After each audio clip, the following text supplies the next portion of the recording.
Just have a couple of announcements. 4 weeks from tonight, this right here, our March meeting, Don Childs will give a presentation on the Emery Mining Company. So put that on your calendar. I think that will be another interesting evening. Next week, a week from tonight, the Carbon County Historical Society is meeting. They meet in the Senior Citizen Center up by the fairgrounds in Price. But their topic will be the Ellington family. This was an African-American family that moved from Alabama to Helper in 1948, raised a family of 13 children in Carbon County, and one of the sons and the children will give a presentation on their experience in they're recognizing Black History Month with that. So that is then 1 week from tonight. This evening here, we are very pleased to have with us Michael Ralphs, who has been a very valuable member of the History Society Board and has lots of good ideas and knows how to put them to effect. And so we're very happy to have him in this presentation. Mike grew up in Ferron. His parents were Max and Elaine Ralphs. Some of you, I'm sure, will remember them.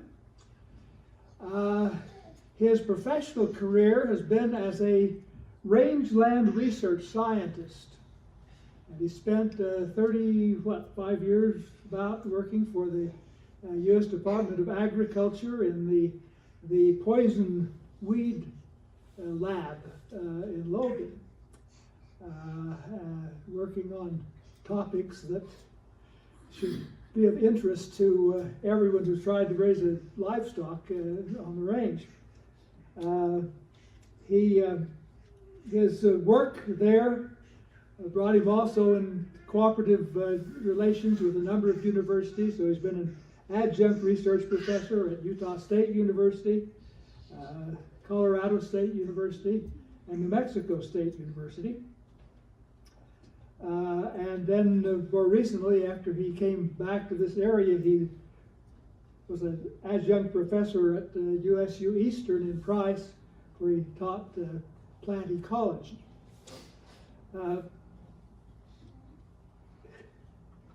There are various kinds of recognitions that are possible to receive for things that one might have done in their lives.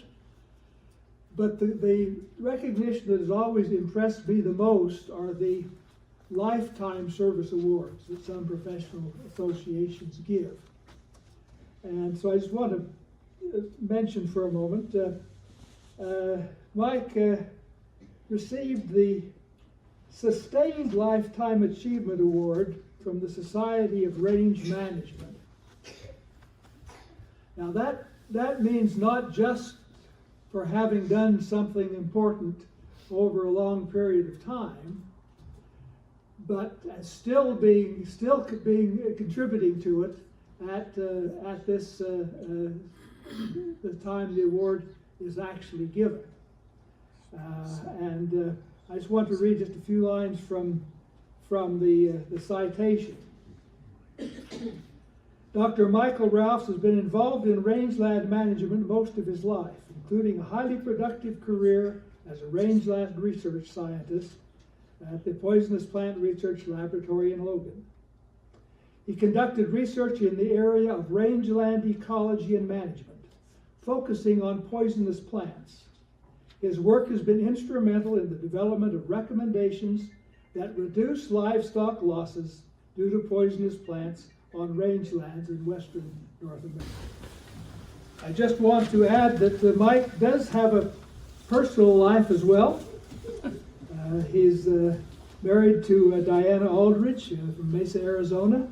They're the parents of 5 children and 18 grandchildren, and that's probably even a bigger achievement than eradicating weeds. So I'll be happy to hear from Bye.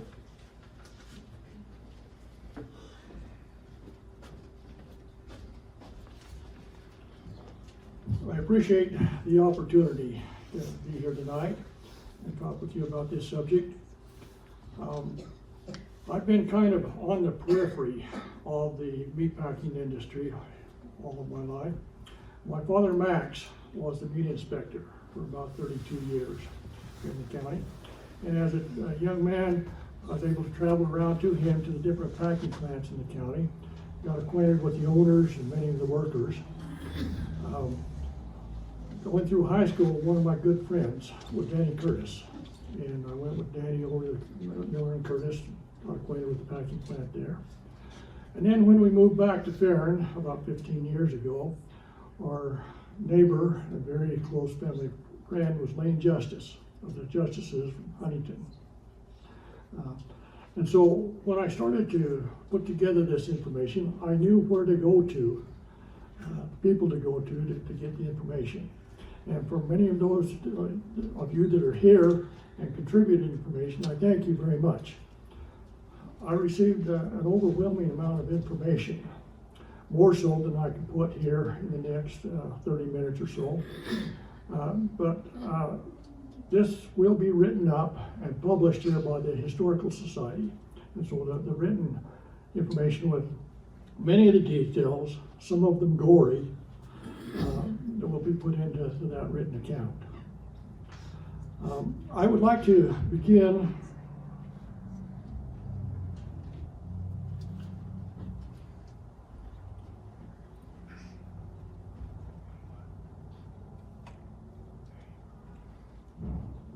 with a kind of a historical beginning here to show the evolution of the packing plants here in the county.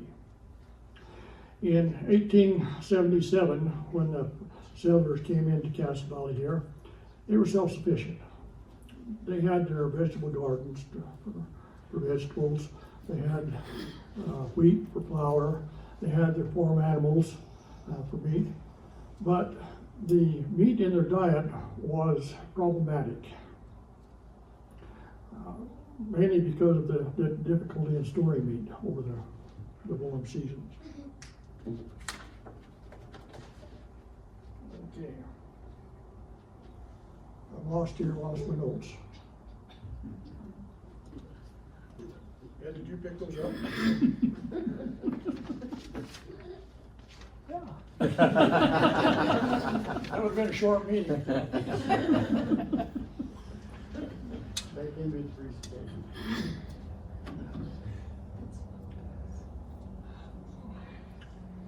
Because of the difficulty in storing meat, the meat in diets were very problematic. Thus, the people generally didn't eat meat, and the dietary guidelines that we have to eat meat sparingly, and only in winter, was due in part because of the problem of storing meat during the warm months. And so most of the meat was killed and slaughtered in the cold winter months. The hogs were slaughtered late in the fall. They were cut up, the hams, the shoulders, and the bellies were cured and smoked for bacon so that they could then eat that over the winter. Lambs were also butchered in the fall. They were a smaller carcass. They were skinned and wrapped in a shroud and then hung in a granary or in a shed. And people would just go out and cut off the pieces of meat as they wanted them to fry up for the night. The beef were eaten more sparingly because of the size of the animals and the difficulty in storing that much meat. As the cooperative spirit of the communities developed, some people got together and developed beef trusts, where 10 to 12 people would get together, butcher a beef every 2 weeks. Then each of the families would take a part, and then each time those parts would rotate. So the people in that manner could then have fresh beef throughout the season. As the communities developed further and diversified, some of the enterprising individuals stepped up and built slaughterhouses to meet the meat needs of the community. I'd like to begin with the Ferron slaughterhouse. Now, I don't know whether this was the first one, but it's the first one I'm aware of. Willie Bailey built the first slaughterhouse. It was that structure on the left, 12 by 16 foot structure. It was built up as a cinder block building. But notice it was raised about 3 feet above the surface there. That enabled them to unload the meat and then move the meat back out in the trucks after they were slaughtered. And also, at the end of the day, that they could just take the offal and dump it out into barrels on the outside. Later, an extension of the building was built by Ray Kilpack and Judd Stanton. That's the newer part of the building there. Behind the door, there was a processing floor, and then to the right, the east, there was a large walk-in cooler. Now, you'll notice that the building was situated right on the Ferron Creek. That enabled the very efficient disposal of the water and effluent of the business. And it wasn't until 1974 that Merrill Duncan put in a septic tank and a drainage system to take care of that refuse problem. Willie Bailey sold that to the 2 grocery stores in town, Lou Peterson, Ferron Merck, and Morris Singleton of the Singleton stores. And their respective butchers were French Beach with the Merck and Judd Stanton, they were Singletons. Now, if you remember last month at our meeting, Kyle Singleton presented a nice sketch about Judd and his meat shop there in Singleton store and how meticulous he was at the cutting and selling of the meat there in that store. I'd like to take just a minute and tell you a little bit about French. He was one of the iconic figures there in Ferron. As a young man, he started working for Ferron Merck and stayed with them all of his life, at the slaughterhouse and then cutting meat at the store. He also had a distribution business in Price. He made a particularly flavored sausage that was in very high demand of the ethnic populations in Carbon County. And during the Greek festival week, he provided them with a lot of lamb and mutton and blood for their blood pudding. Is his recipe still around? I don't know. Randall, do you? No, I have no idea. But I do remember it was unique. Oh, it was good. Very unique, very unique. Next, I'd like to talk about the Kilpack locker plant. Glendon Kilpack and Bruce Funk were partners on the pool hall and the beer apartment there in the middle of Center Street in Ferron. When Glenn's son Ray came back from the war in 1946, he partnered with his dad, and they remodeled that old beer parlor into a new, innovative locker plant with individual lockers. This was a revolutionary development at that time. So the people could bring their animals in to have slaughtered, bring it up to the shop to cut and wrap, and then put in their individual lockers so that they could go anytime during the year and pick up the meat that they needed and take home. Cold storage. Cold storage. The locker cold storage. Later on, Glendon, the older Glendon, and Bruce built a new pool hall and barber shop right there to the right, with these buildings still stand in Ferron.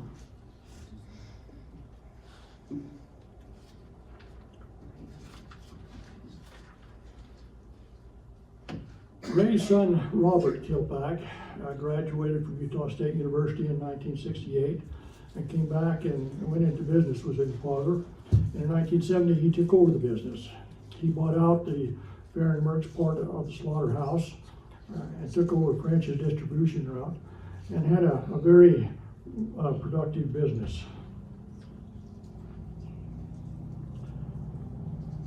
They had a fully integrated meat business, where they did custom kill, cut and wrap, and then storage in the individual lockers.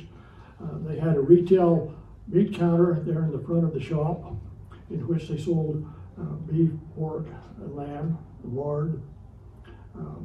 They also had the distribution business, and then Ray had a large pig farm out to the north of town that supplied pigs for the business there, as well as marketing them in Ogden.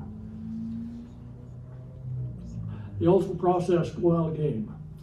Hunters could bring in their deer and elk in the fall and have them skinned, cut up, and frozen there. And many of the young men in the county, both in this plant and in the others, got their first paying jobs skinning deer and elk in the fall, me included.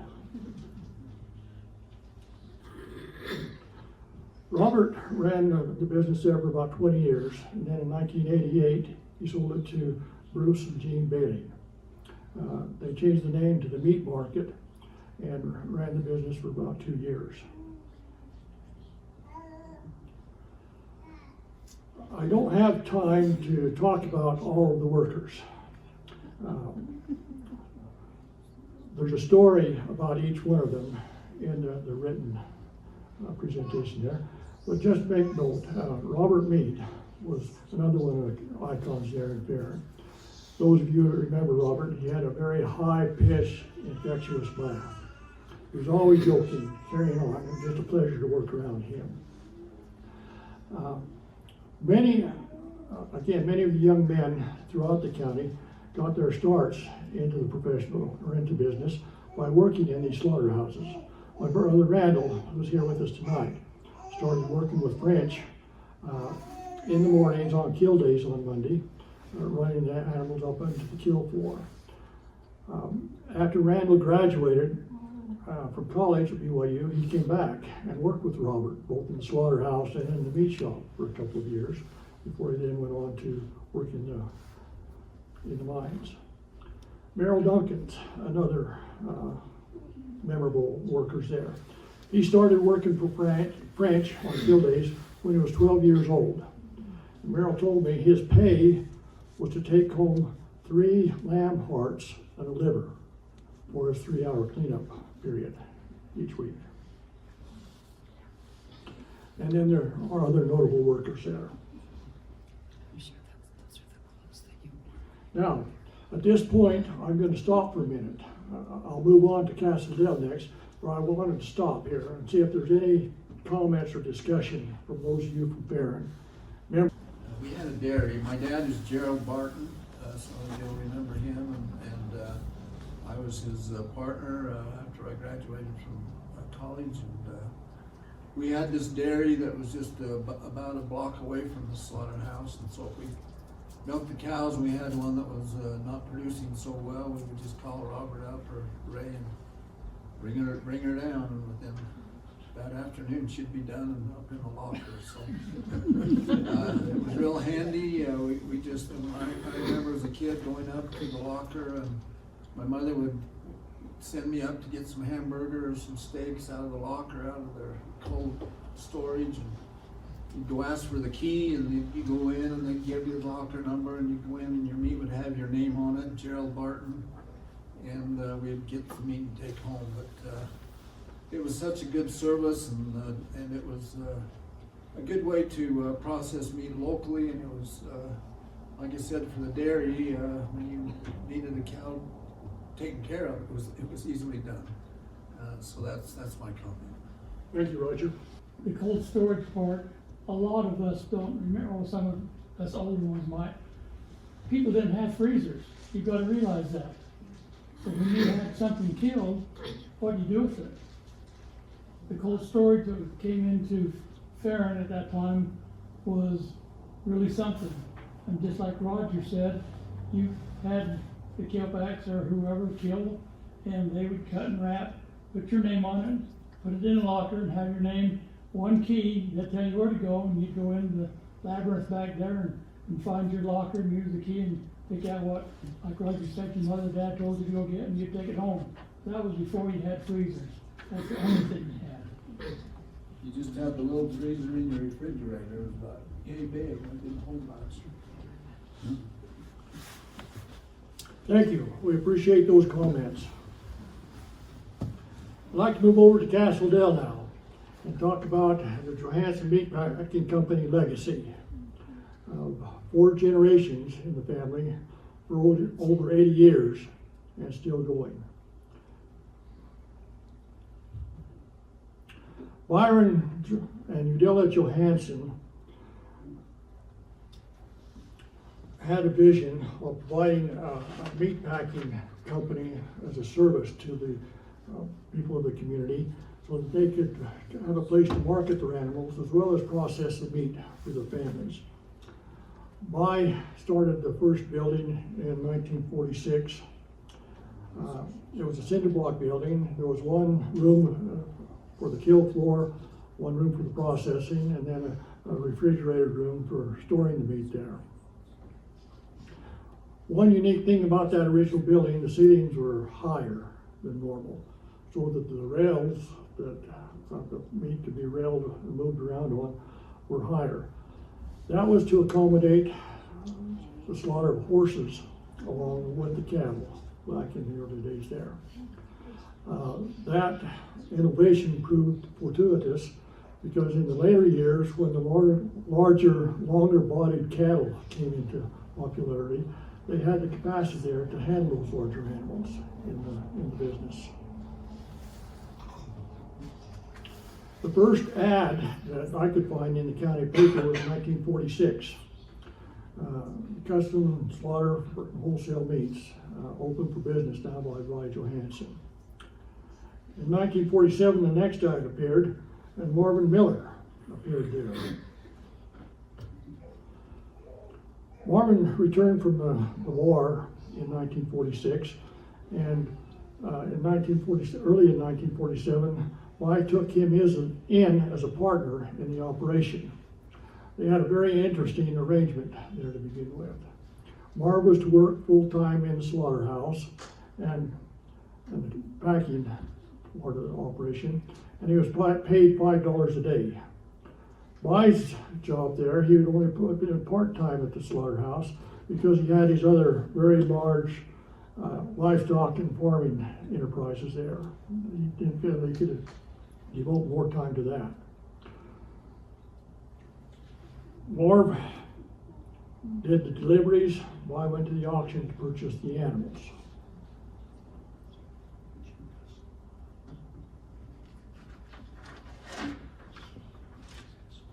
In 1954, Byron and Della's daughter Jean married Wallace R. Romer Curtis. Romer started in the business in 1958 and worked along with By and Marv over the years.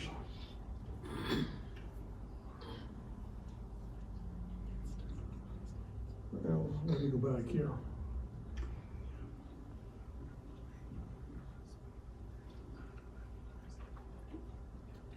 After Romer bought into the business, they put in a feedlot in the back.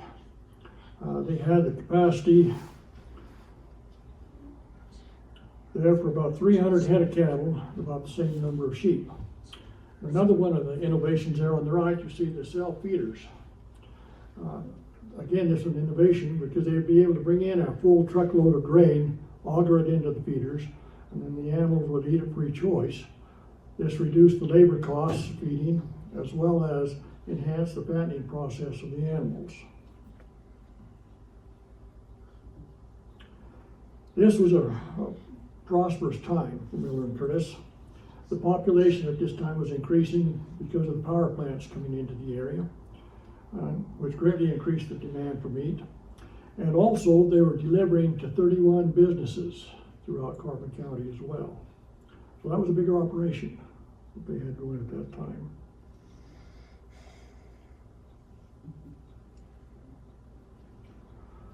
These are some of the workers there in the early days.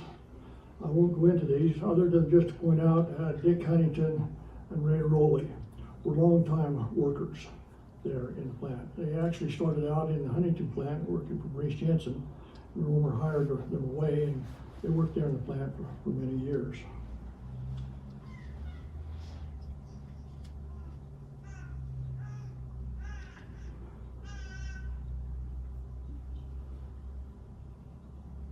I failed to mention earlier that in 1990 or 1971, due to Byron's failing health, he sold his share of the business to Romer, so that there was Miller and Curtis Packing for those number of years there. In 1977, Marv Miller sold his share of the business to Romer and Jean, and they changed the name then to Curtis Packing Company. And over the years, Romer had all of his sons, Danny, Benny, and Kim, working in the plant. Also, Benny was the main butcher during those years, and his wife Marcia helped with the wrapping.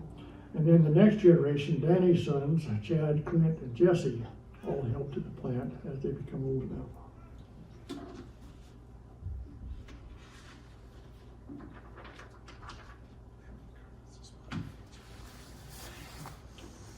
In 1996, Romer sold his share, or sold the business to his nephew, Clyde Magnuson.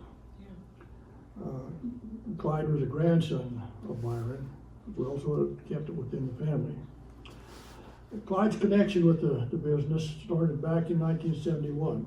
His father, Monroe, had a business by picking up the cattle, hauling them to the auction in Salina on Fridays. After his tragic accident on a horse, Clyde took over the business, picking up the animals, hauling them over there. And then Clyde somehow finagled a job there at the auction, sorting the animals to go through the sale. Then after the sale, he took the animals that Marv had bought and trucked them back to the packing plant in Castledale. So he had a pretty nice little business going on there. In 1993 or 83, Clyde started working for Romer 2 days a week on the kill days. And then in 1987, when Ray Rowley moved up to the meat inspector, Clyde went on there full time, working at the plant. And then in 1996, he bought the entire business from Romer and Sheen.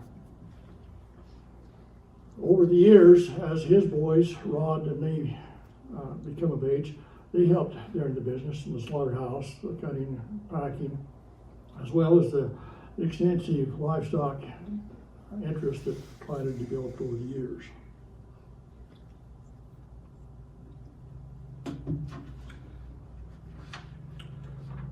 Leo Sarver was a great-grandson of Byron. He started working for Clyde when he was 16, again as a cleanup boy, and helped as he was needed. After he graduated from high school, he continued to work for Clyde there in the slaughterhouse, and as a cowboy on the ranches and other work that Clyde had there. When the Magnusons decided to sell their businesses or the business there in 2021, Leo leased it on a 2-year trial basis, and then in 2024, he was able to complete the purchase of the business and change the name to Sarver Meats. The first year in business, he processed 387 beef, 176 sheep, and 57 pigs. The second year, his goal was to process 250,000 pounds of meat, and he made that. And then last year, his third year, he killed 412 beef, 163 sheep, and 49 hogs. That's pretty impressive for a young man starting out in the business.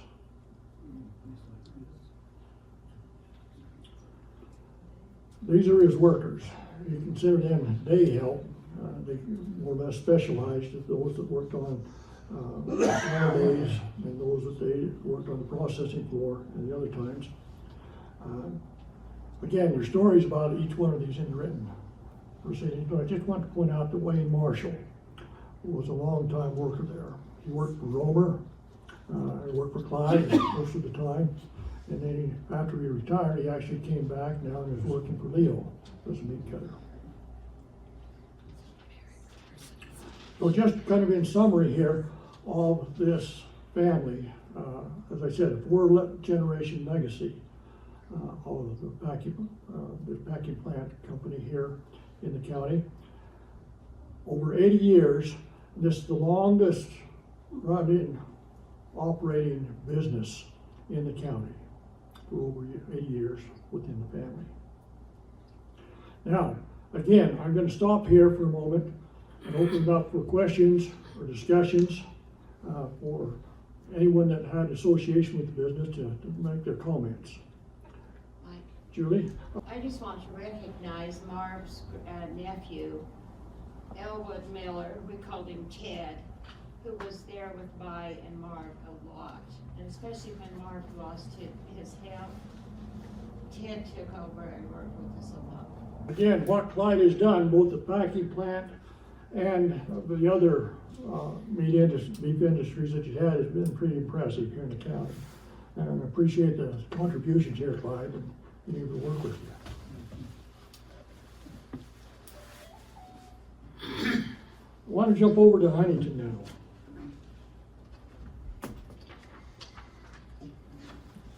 Maurice Jensen was a very enterprising businessman. He was born and raised in Cleveland, and he purchased the Cleveland market in 1936. He married Marion Stokes in 1939, and together they ran the business there for a couple of years. They sold it, and then they opened a new grocery store up in Huntington called the Thrifty Grocery Store. Later on, they started another meat market, the Cass Valley Meats in Price, and they purchased Keller's Market and renamed that the Thrifty 3 Market in Price. Their daughter Judy and her husband Mark Porter ran those businesses. Another interesting fact here, this was the only family-run chain of grocery stores and markets in southeastern Utah for many, many years. In 1945, Maurice built a small slaughterhouse there on the south end of Huntington to process meat for his business, and also he did the custom kill for the people of the community. In 1957, he expanded to include a feedlot with a capacity of 350 pigs and 160 beef. It grew bigger in 1964 when he built one of the most modern pig nurseries in the state. He had a feed yard there for over 600 pigs, including fat and breeding sows as well. Here again are some of the workers that Maurice had. Just point out the family ties here. Again, Ray Rowley, Dick Huntington started out working there for Maurice and then went over to Miller and Curtis. Also notice the justices here. They all started out there with Maurice.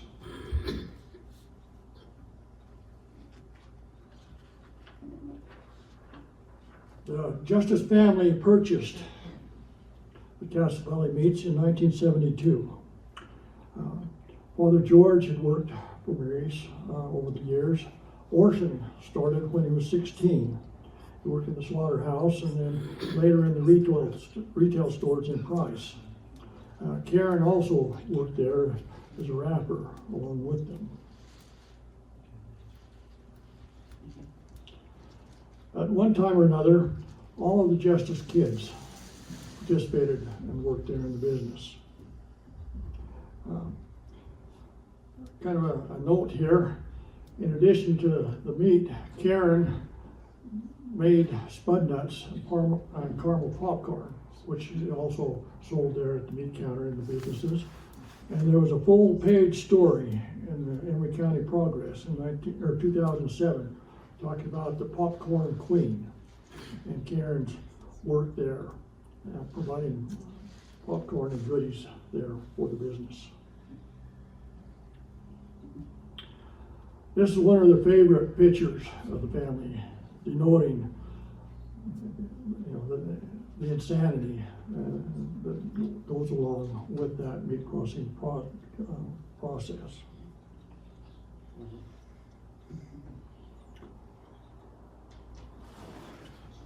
In 1982, Orson moved the meat shop over into the middle of Huntington, there on First North Main Street. They called that the Western Brand Meats. There they had the shop selling beef, pork, and lamb, but they also developed into the custom or the specialty meat business. Orson had a special cure for his hams and bacon and a special secret recipe for his sausages. They also made bologna, pastrami, corned beef, and different types of hot dogs.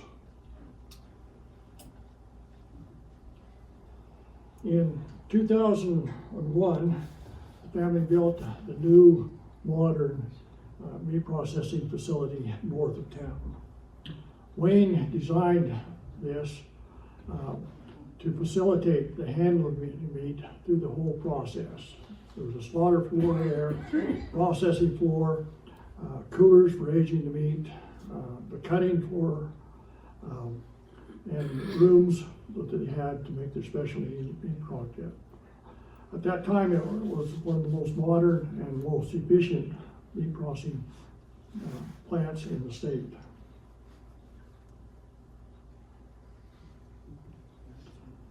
There are some of the workers that they had over the years.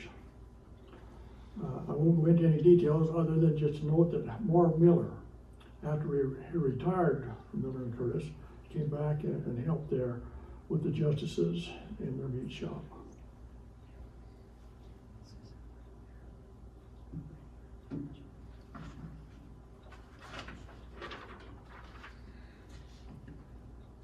Dale Ungerman joined the Navy before he graduated from high school. He served on a ship out of Korea during the war. After the war, he worked for the Keller's Market during the days, cutting meat, and then went to school at night when he got his degree. Overall, he worked 15 years for Keller's and 3 years for Gene Selmy's market there in Price. Over his career, he spent 43 years cutting meat. In 1968, Dell and Rose established Dell's Custom Meat. It started with a 12 by 20 foot building, cinder block building. He had 2 chest freezers, 1 handsaw, 1 grinder, and a handful of cutting knives.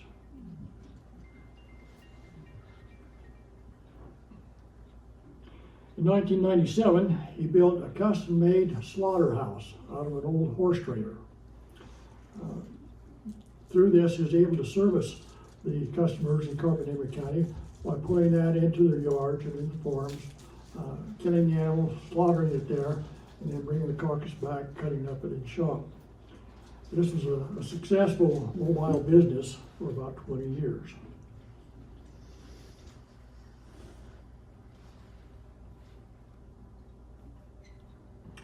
When Dell retired at age 65, the business was taken over by his son Gordon, and he and his boys Clark and Willie ran the business there. Willie was also a taxidermist, so they incorporated that into the business, calling it the Underman Meats and Taxidermy. This was essentially a one-stop shop for the hunters in the area. Bring their game in, have it skinned, dressed out, as well as the trophy heads mounted.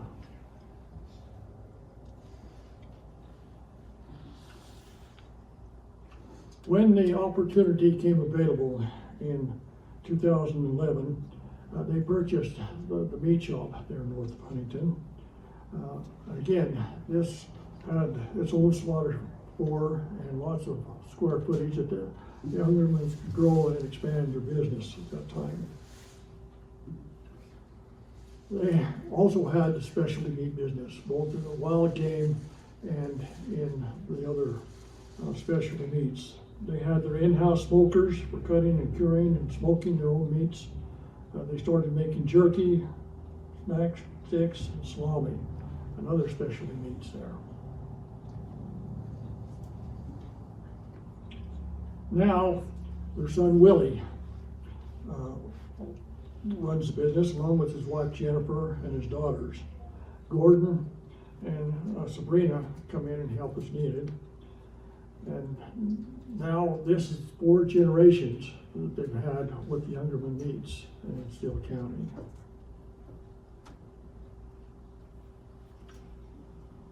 Let me just stop here again and see if there's any questions or comments or discussion.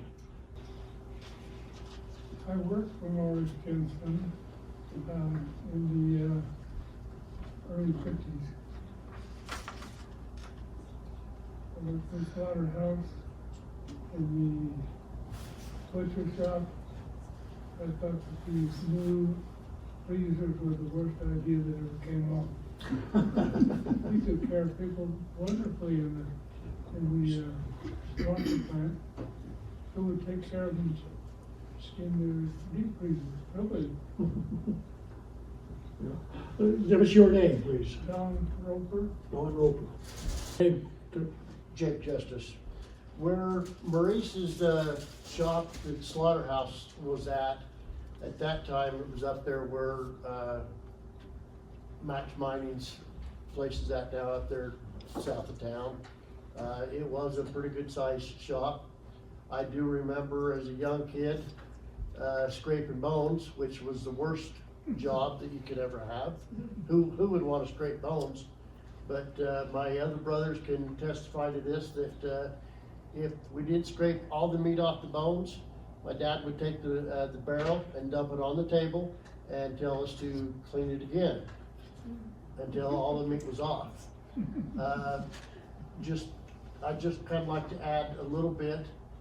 When we moved down to the Main Street there in Huntington, and I don't know what year it was or how many years we've been doing it, we started delivering meat to restaurants and cafes here in Emery County and then Carbon County, and then we ended up down into Moab delivering meat to again restaurants, cafes, and also carcass meats to one of the cafes or the grocery stores down there.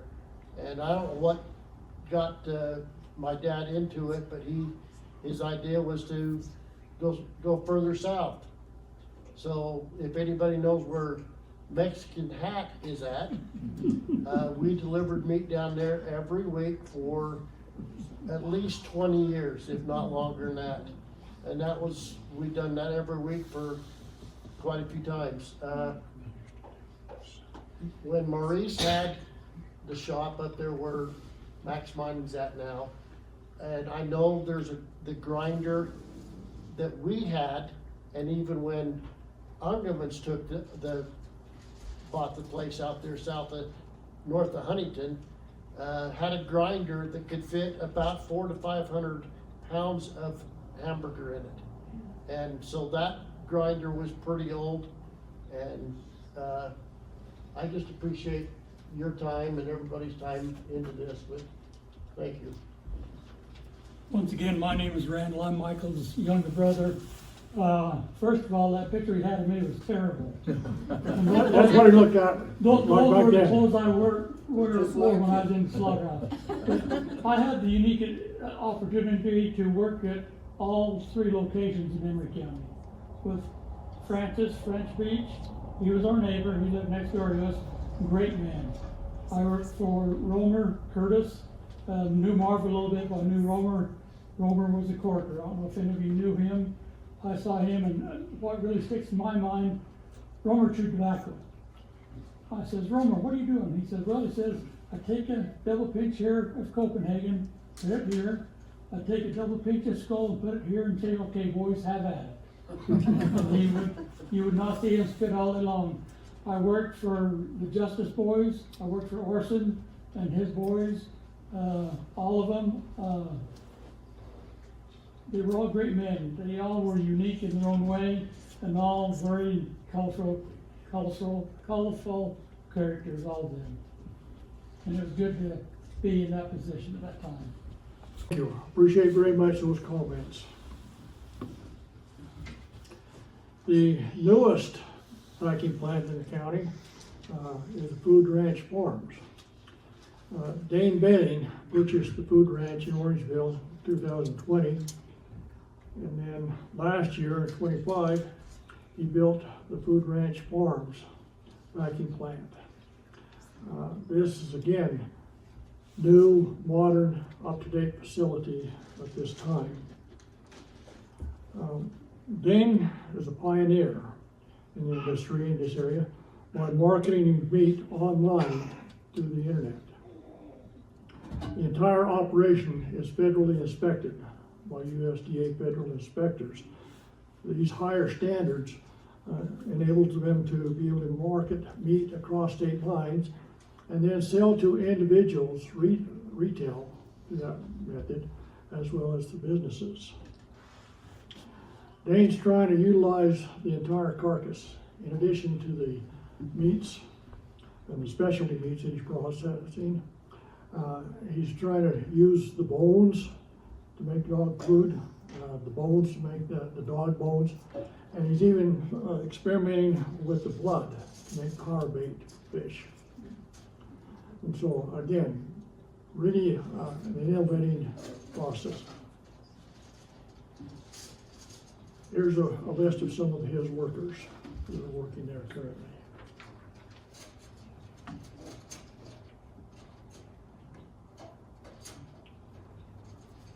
I'd like to conclude here by just a quick note on the meat inspectors.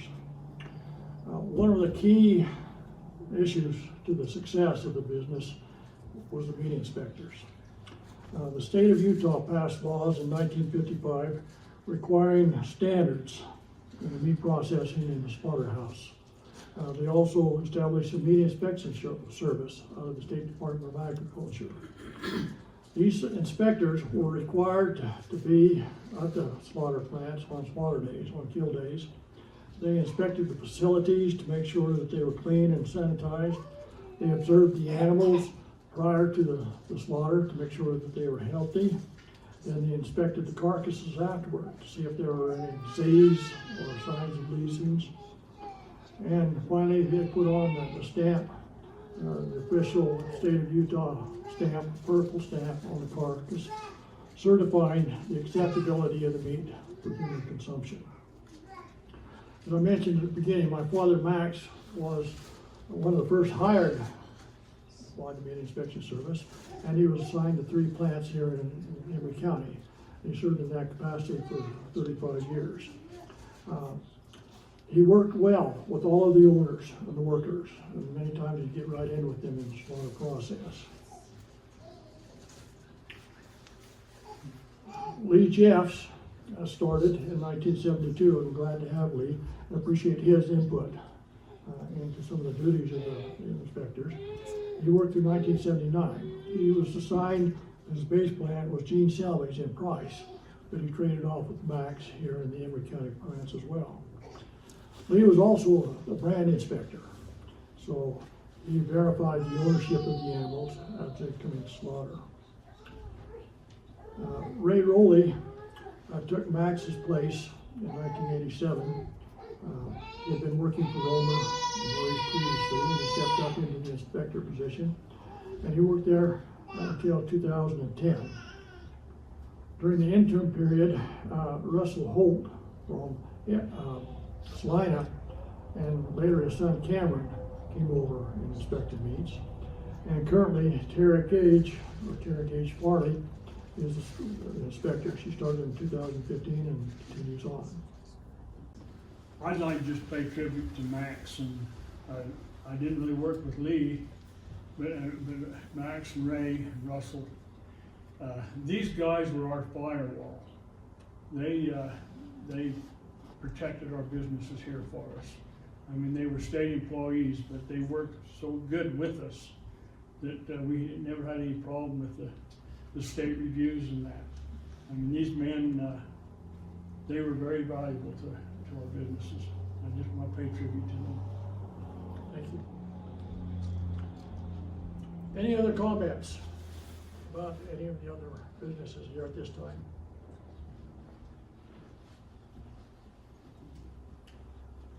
Many of you of the older generation remember this commercial by Wendy's Hamburgers of the old lady demanding, "Where's the beef?"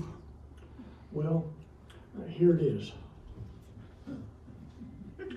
The business owners and the workers of the meatpacking plants here in the county have provided the meat for us. From the animals, from the farm, to the slaughterhouse, to cutting and putting meat on the table. They have been an essential industry here in the county, valuable and essential. And I pay tribute to the owners and the workers that have provided this meat for us. Thank you very much.